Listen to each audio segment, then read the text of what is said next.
Hi, I'm Devaraj Southworth, CEO and co-founder of Thirstie, the leading e-commerce and logistics solutions provider for beverage alcohol brands in the U.S. I'm joined today by Harry Kahn, Vice President of Marketing for Caledonia Spirits, the producer of Bar Hill Gin, Tomcat Gin, and Bar Hill Vodka, all spirits handcrafted in Vermont. Couldn't be more excited. Welcome, Harry. Thank you very much. So to maybe set the stage here a little, the Are You Thirsty video series in partnership with Park Street is a collection of short, yet hopefully informative interviews with thirsty clients to discuss insights, lessons learned, and best practices as they relate to e-commerce for beverage alcohol brands.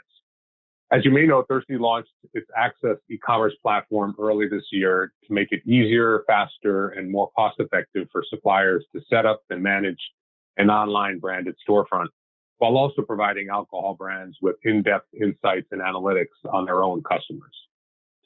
So today we're talking about specific lessons learned and best practices from smaller independent brands for building, nurturing, and selling their brands direct to consumer. Historically, beverage alcohol suppliers were able to only market brands versus sell directly to consumers due to complex legal and regulatory complexities. So Harry, perhaps we can start by having you tell us just a little bit about the Bar Hill brand. Obviously, you guys have had tremendous success since you started. What was it, in 2011? Thank you, Devaraj. And it's a pleasure to be here with you. You know, the story of Bar Hill begins actually with a beekeeper and a distiller working together in Vermont. And if you've traveled to Vermont, you know it's one of the most beautiful and remote agricultural regions in the world. We've grown steadily over the years, fueled by mainly word of mouth and, of course, our commitment to quality, as well as investing in our employees, in our local community, and in the working farms of our region. We actually use raw honey to make Bar Hill Gin, and the result is that Bar Hill Gin is a remarkably balanced spirit that has a deep botanical complexity. And lastly, I'd love to share some exciting news. Bar Hill Gin just received the first ever perfect score of 100 points from USA Spirits Ratings, which is a real feather in our cap and something that we're very proud of. Amazing. Wow. That is amazing. Congratulations. Thank you. Really, really good. Obviously, we see lots of brands and, what you do is exceedingly difficult. So that's no small feat, so again, congratulations on that. So maybe before we talk about branded commerce, Harry, you could tell us a little bit about how you sold Bar Hill Gin and vodka prior to signing with Thirstie, and perhaps a bit about what life was like pre-pandemic. We're thankful that bartenders have always appreciated the quality and authenticity of what we do at Bar Hill Gin. And as a result, most of our fans discovered Bar Hill Gin from a bartender's recommendation.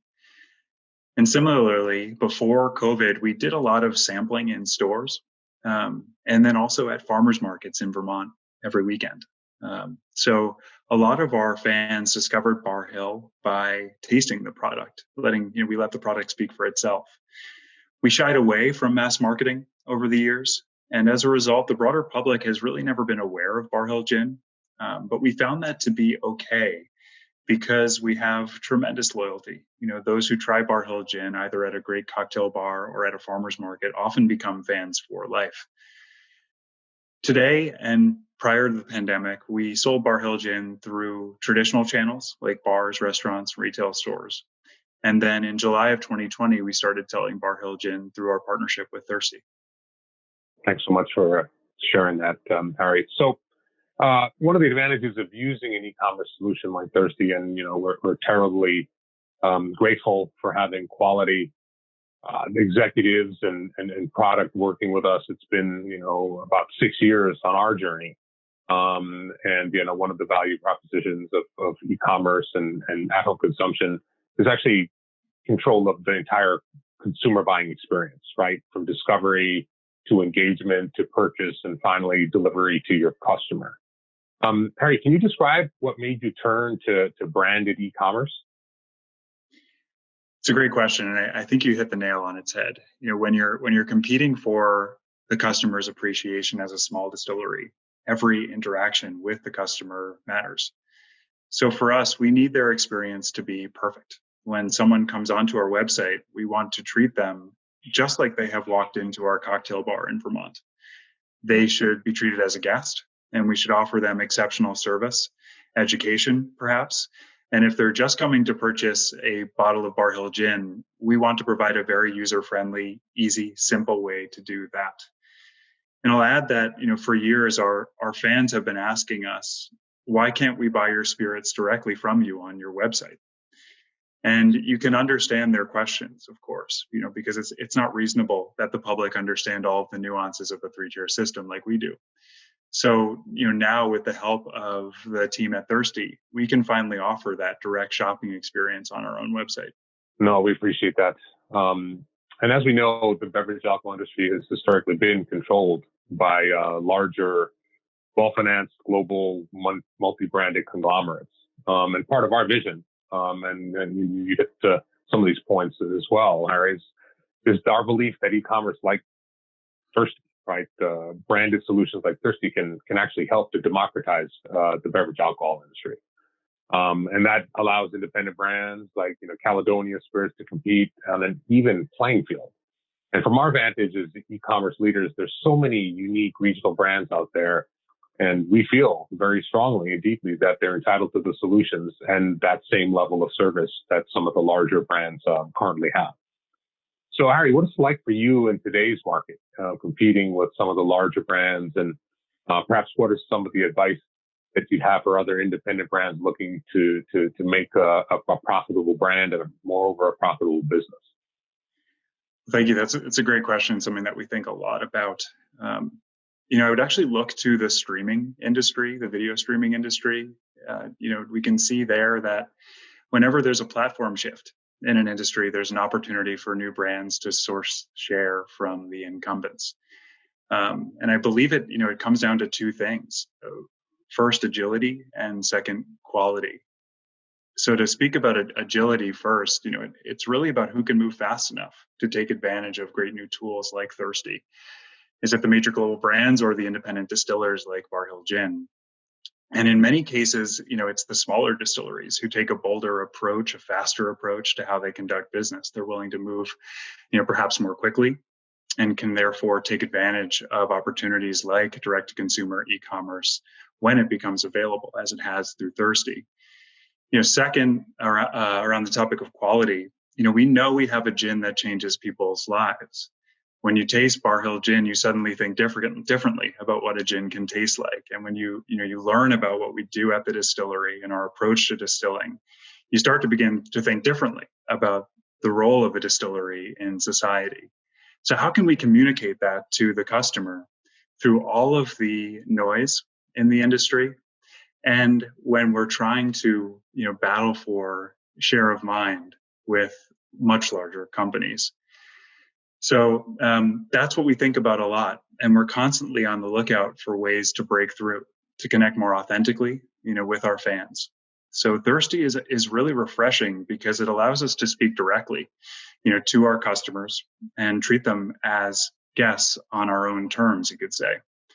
In particular, the Thirstie Access offering is particularly appreciated because it provided an affordable and turnkey, solution for DTC e-commerce for us. That's one, appreciated, but two, hitting on an area that my co-founder Max and I were trying to solve for. So appreciate that comment. And that's what we're going to strive and endeavor to do is over a period of months and years, improve the platform that we have. We've come a long way, but we know that there's more to be done. But it's all in that interest to democratize the industry and provide solutions that are enabling direct-to-consumer interactions. But to your point, right, that's something that can be turnkey, not take a lot of time from a go-to-market perspective, and also something that's affordable. So it's commonplace that e-commerce has seen significant growth over the last 10, 15 years in many industries, and spurred perhaps in part by the success of Amazon. However, beverage alcohol, an industry traditionally underdeveloped for our online or digital sales has started to show tremendous growth in the last 12 months, in part due to the global pandemic.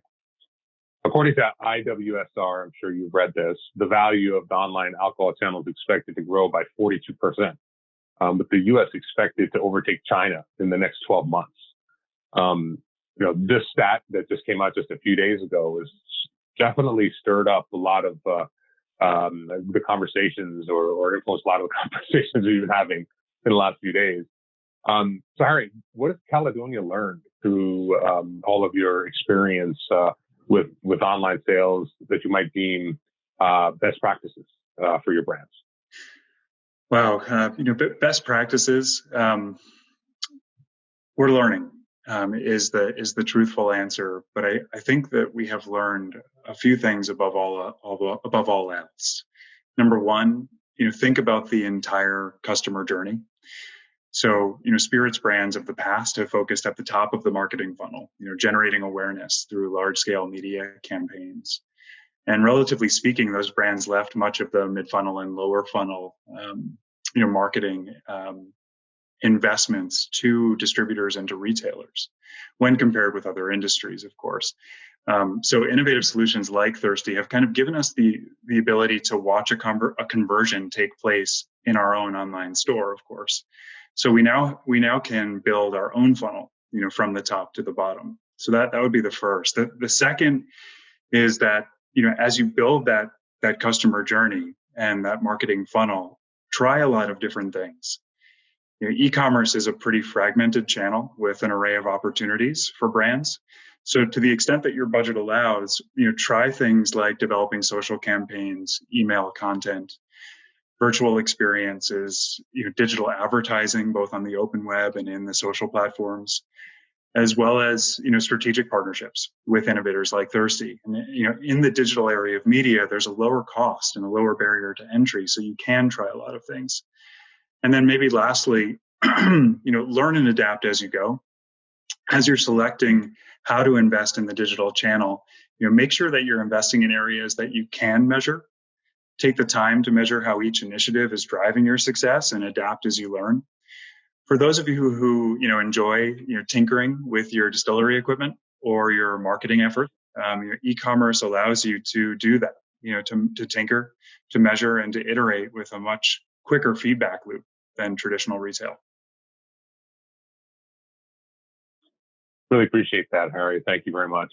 That's quite a bit, and I think that others that are listening into this could glean quite a bit of learnings here, and all things that we see as being very valuable, right? The ability to actually understand your customers and be able to make decisions based on that data is something that's been accessible, as we know, right, in other traditional CPG categories, but our category is challenged in many ways, and in our small part, providing data back to suppliers is the core of our offering.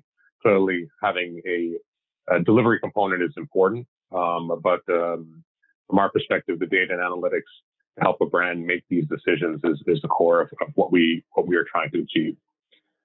So thanks very much, Harry, for joining me today and providing your insights and experiencing selling the Bar Hill product line online, and how best to sell alcohol directly to consumers. I know we have just a couple of minutes, but do you have any final comments or any thoughts? First of all, thank you. This has been a fun conversation. I'll close out with just a couple thoughts. Number one, with the growth in the digital channel, there is absolutely an opportunity for those agile and those authentic distilleries to gain share. Number two, because Thirstie offers a turnkey solution for DTC, it's actually quite easy to jump into the game. And number three, once you have your Thirstie site up and running, leverage it. You'll have the ability to more clearly measure the impact of your marketing investments. So now is our opportunity to actually do that, whereas in the past we weren't able to do so. Thanks very much. Really appreciate the time, Harry, and hopefully we'll have you back here real soon. Thanks again. Thank you very much.